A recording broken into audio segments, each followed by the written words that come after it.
Graça e paz do Senhor Jesus Cristo. Eu te louvo, Senhor. Hoje eu quero ministrar uma palavra de Deus Tua direção sobre a minha que o vida. Senhor nos deixou um ensinamento bíblico que se encontra no Evangelho de Jesus. Só Escreveu o apóstolo João no seu capítulo 17. Estarei fazendo menção do texto. você perdido. O texto vai dizer assim, capítulo 17, no seu versículo de número 1, onde tem como título a oração de Jesus pelos seus discípulos. Versículo de número 1, do capítulo 17 do Evangelho de Jesus, escreveu o apóstolo João. Jesus falou essas coisas e, levantando os olhos ao céu, disse: Pai, é chegada a hora. Glorifica teu Filho, para que também o teu Filho te glorifique a ti, assim como lhe deste poder sobre toda a carne. Detalhe: assim como deste poder sobre toda a carne, para que dê a vida eterna a todos quanto lhe deste. E a vida eterna é esta: que conheçam a ti só por único Deus verdadeiro, e a Jesus Cristo, a quem enviaste. Eu glorifiquei-te na terra, tendo consumado a obra que me destes a fazer. E agora glorifica-me tu, ó Pai, junto de ti mesmo, com aquela glória que tinha contigo antes que o mundo existisse. Manifestei o teu nome aos homens que do mundo me deste. Eram teus, e tu me deste, e guardaram a tua palavra. Versículo de número 6, Manifestei o teu nome aos homens que do mundo me deste. Eram teus, e tu me destes, e guardaram a tua palavra. Irmãos, estamos diante de uma palavra poderosa, E eu, como ministro de Deus na terra, preciso trazer essa mensagem bíblica, poderosamente bíblica, muito atual nos nossos dias. E aqui a gente encontra o apóstolo João relatando a oração de Cristo pelos seus discípulos. Jesus aqui ele está orando ao Pai. E é muito interessante que Jesus ele ora ao Pai e diz que é chegada a hora. E pediu ao Pai para que glorificasse Ele, para que também o Filho glorifique a Ti. Mas o que está acontecendo aqui? Jesus, ele estava a caminho da crucificação. Então Jesus, ele começa a fazer uma oração sacerdotal, Começa a fazer uma oração sacerdotal pelos seus discípulos.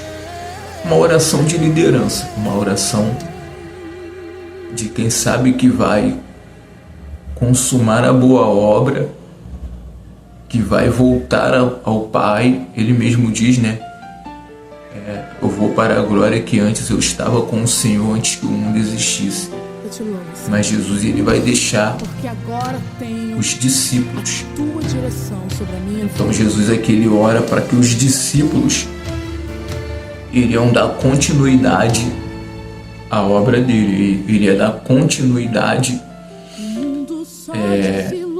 à igreja, que na verdade não existia igreja ainda, mas por intermédio do sacrifício de Cristo, por intermédio da crucificação de Jesus, iria se estabelecer uma nova ordem, que hoje a gente conhece como igreja.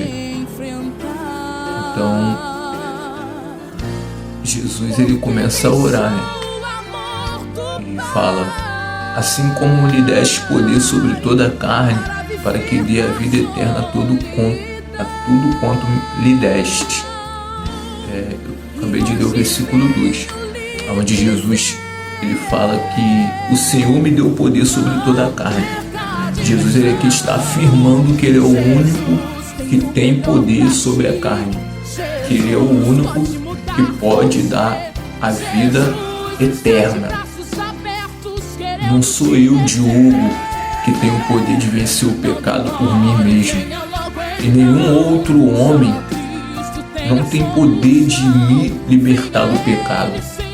Nada, a não ser a pessoa do Senhor Jesus Cristo. Por quê? Porque o próprio Jesus aqui ele afirma que Deus deu poder a ele sobre toda a carne, para que dê a vida eterna a todos quanto lhe deste.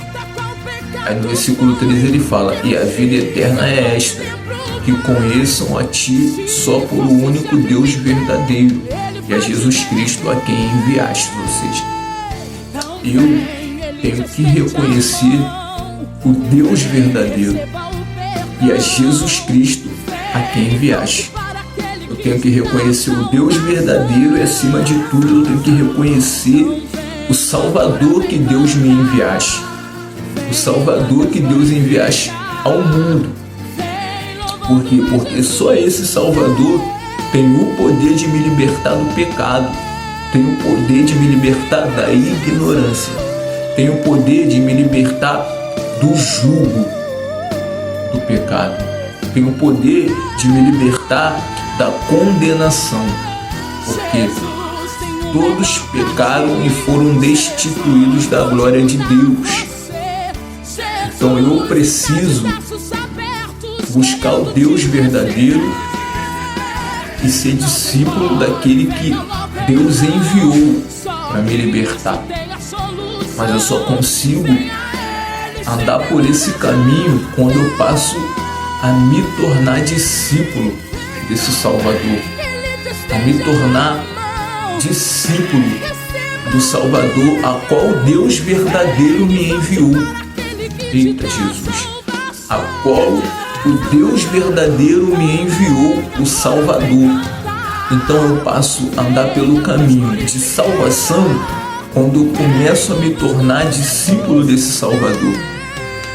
Porque a própria palavra fala: não vive mais eu, mas Cristo vive em mim. Você passastes das trevas para a maravilhosa luz de Cristo. Você foi transportado da morte para a vida eterna em Cristo Jesus. Então a única liderança que tem o poder de quebrar o jugo do pecado sobre a minha vida e sobre toda a vida daquele que verdadeiramente tem buscado conhecer o Deus verdadeiro e tem verdadeiramente buscado a ser discípulo do Salvador a qual Deus verdadeiro enviou. Então, a maior liderança que eu e você devemos buscar a se tornar discípulo é a liderança de Cristo. Porque está escrito na palavra que o cabeça da igreja é Cristo e eu e você somos os membros. Então eu não tenho que ser discípulo de homens, eu tenho que ser discípulo de Cristo. E eu não estou aqui atacando, não estou aqui atacando liderança, não estou aqui atacando unção de ninguém, não estou aqui atacando chamado de ninguém, não estou aqui atacando a posição de alguém, não estou aqui atacando praga de igreja, não estou aqui atacando ministério de ninguém. Estou aqui só como ministro da palavra de Deus, para ministrar a palavra de Deus. Não sou eu que sou o dono da verdade, sou apenas um ser humano que está se colocando à disposição para ministrar a palavra de Deus. Só isso. Não estou aqui atacando liderança nenhuma, entendeu? Deus tem as suas lideranças, Deus tem levantado lideranças, Deus tem levantado com unção, com poder, com justificação, lideranças. Problema nenhum tem com isso.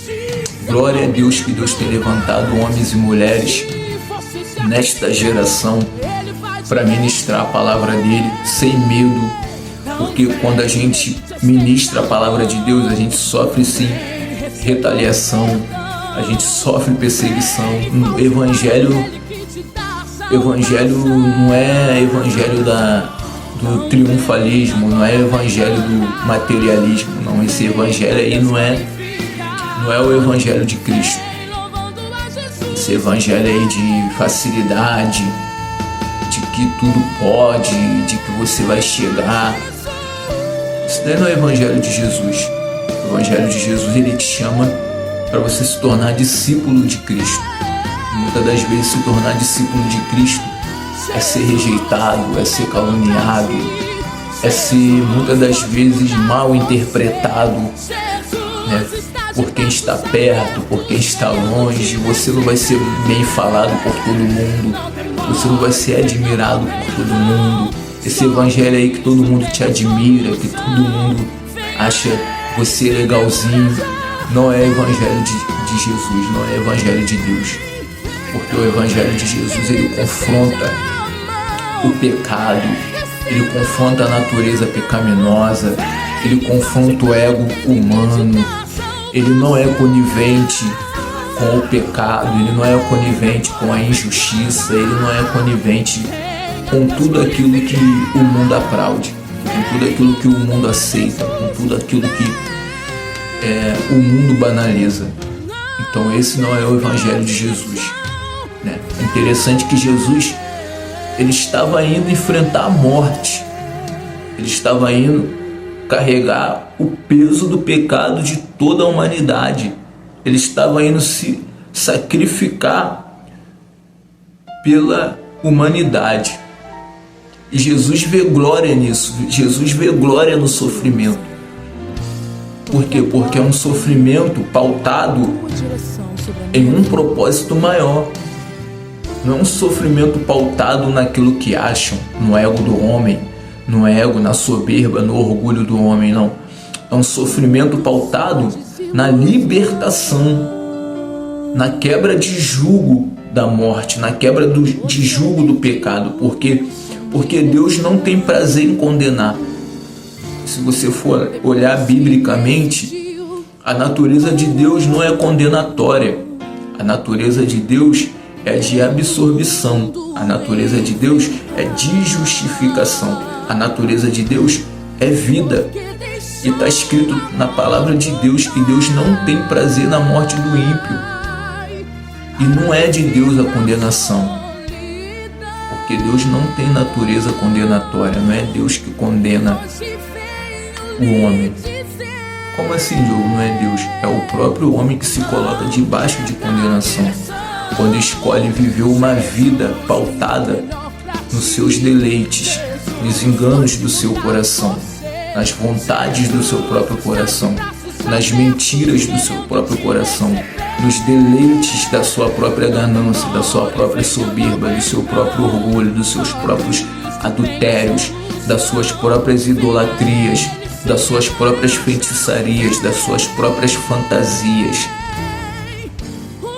É nessa condição que o homem se coloca. E quando eu falo homem, eu não estou falando só do gênero masculino, eu estou falando homem no contexto geral, a humanidade, todos. Então, precisamos o quê? Reconhecer as nossas fragilidades, precisamos reconhecer que tudo aqui é passageiro e precisamos reconhecer que a nossa natureza sem Deus, ela é morta, ela é falida, ela é corrupta. A nossa natureza, ela sem Deus, ela é morta. E quando eu falo morta, é em todos os sentidos, no espiritual.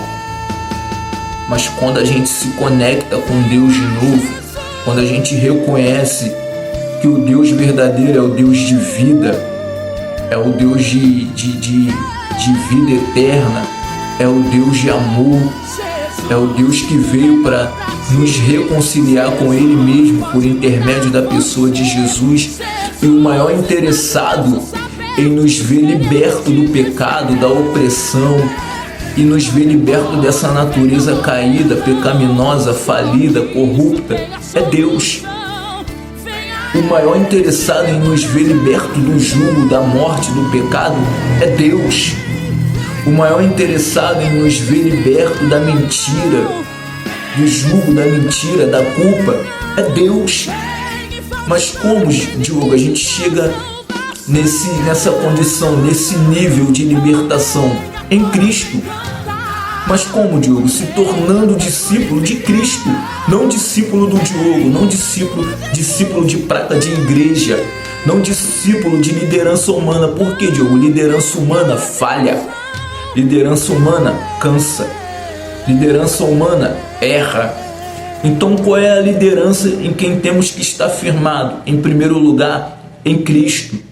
Na palavra de Deus, está escrito aqui no versículo que eu li, versículo 6, o último versículo que eu trouxe: manifestei o teu nome aos homens que do mundo me deste, eram teu, e tu me deste, e guardaram a tua palavra. Nós temos que estar firmado na palavra de Deus. Para quê, Diogo? Porque é a palavra de Deus que nos transforma numa nova criatura. Paulo escreveu em Romanos, capítulo 12, 2, não sejam transformados com este mundo, mas se coloque diante da nova transformação de mente.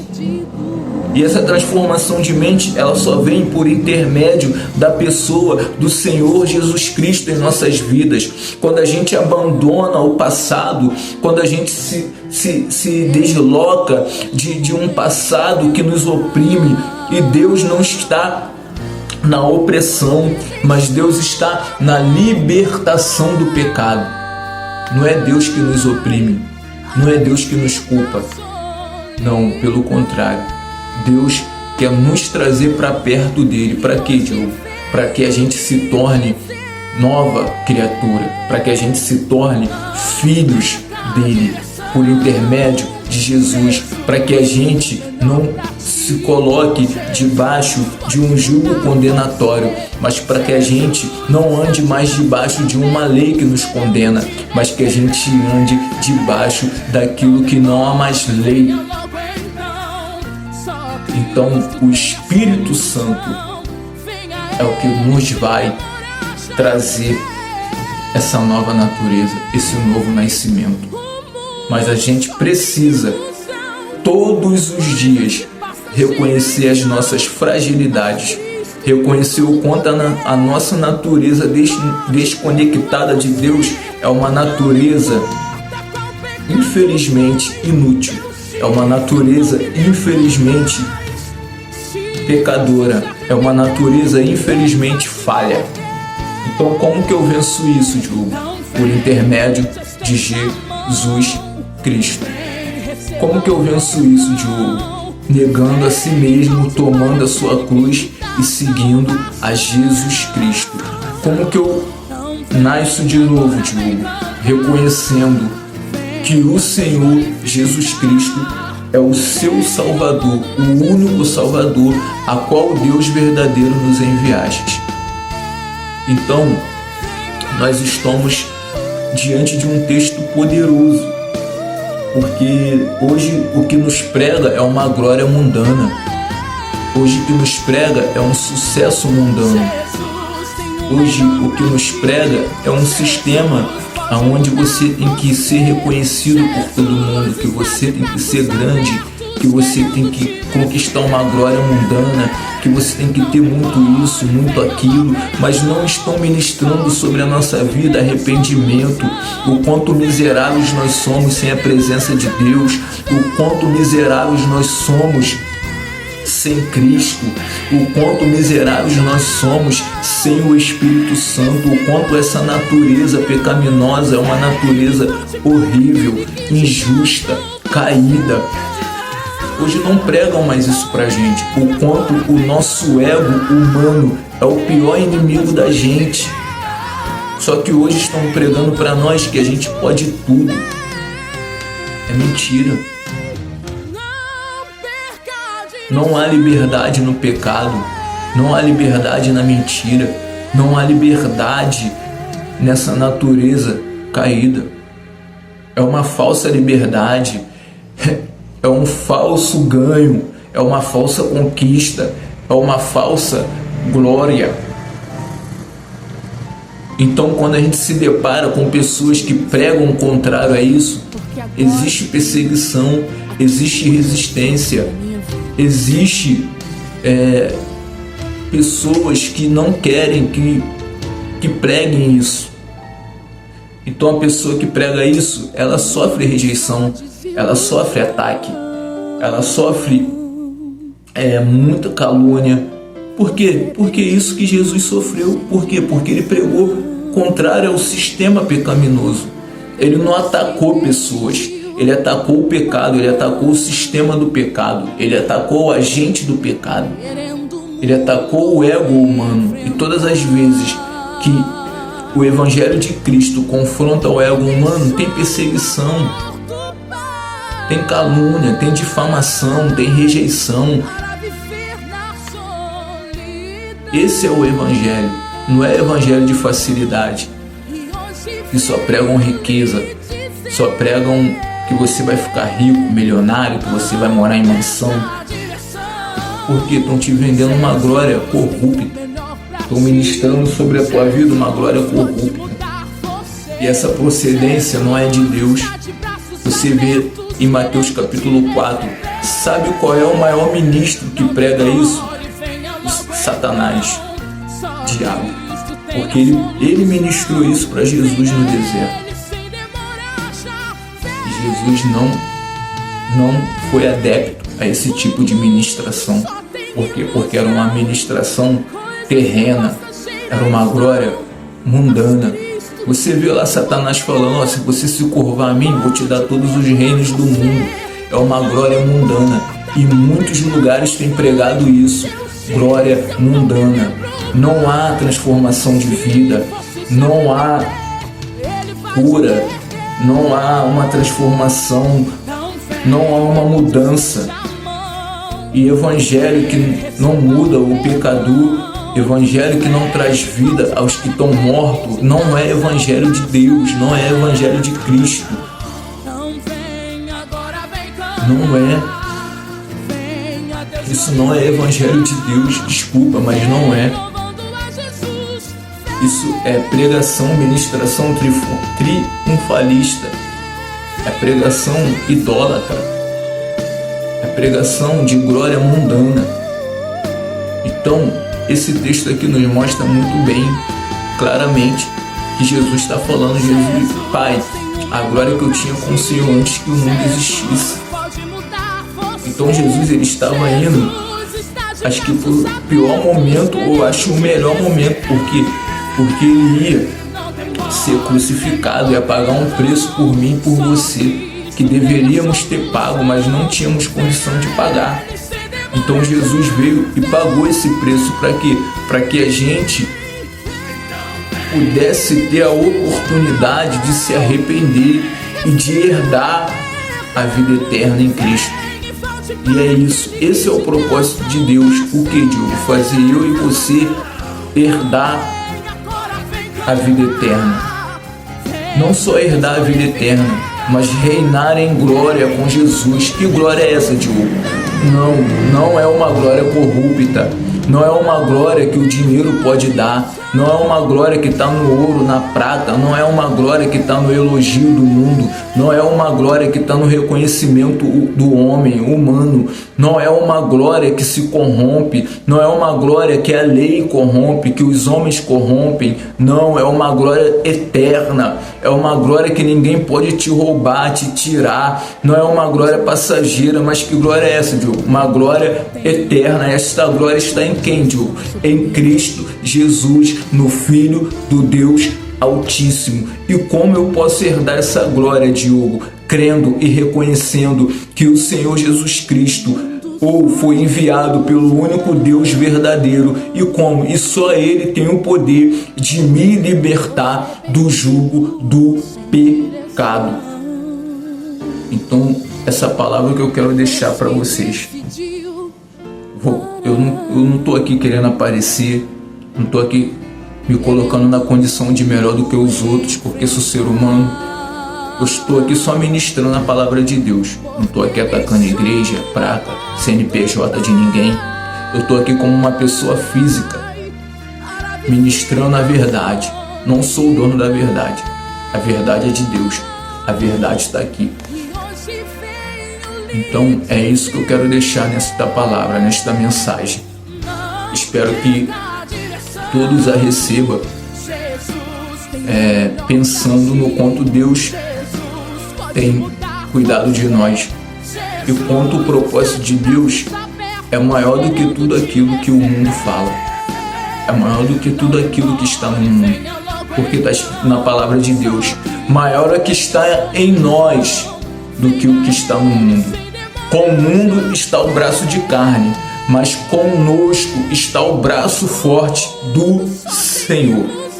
Então Deus, Ele quer uma igreja sadia, Ele quer um povo sadio, Ele quer um povo liberto do pecado, da mentira, da idolatria. Ele quer um povo que vai herdar todas as coisas em Cristo Jesus, uma glória eterna, uma glória incorruptível, uma glória que não se acaba, e quer coroar todos com a coroa de vida eterna.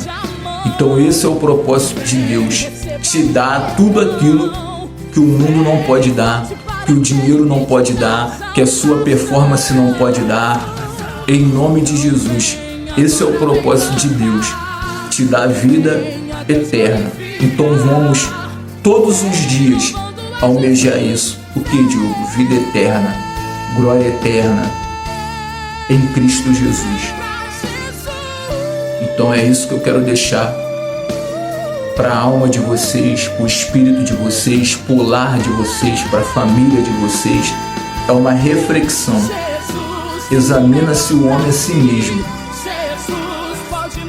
E você precisa se examinar e reconhecer o quanto Deus, o propósito de Deus é maior do que a sua dor, do que a sua frustração, do que a perseguição, do que o desemprego, do que a frustração, do que o mundo, do que a acusação, do que a rejeição, do que a tristeza, do que o luto.